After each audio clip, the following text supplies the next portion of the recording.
电车爆裂物是钢管炸弹，嫌犯不止1人。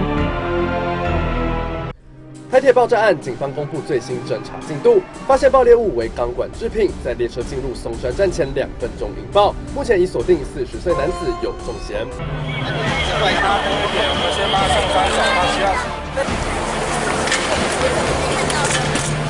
台北松山火车站昨晚经传电联车车厢爆炸案，造成24人受伤。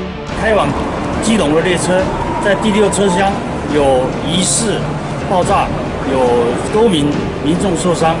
我们赶到现场的时候，经没有火只有烟雾。警方调查，黑衣男子带着爆裂物跟着旅客上了列车。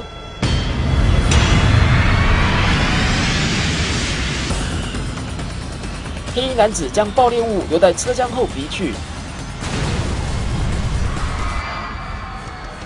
大部分伤者都是烧灼伤，目击者形容犹如去年发生的8仙乐园尘爆。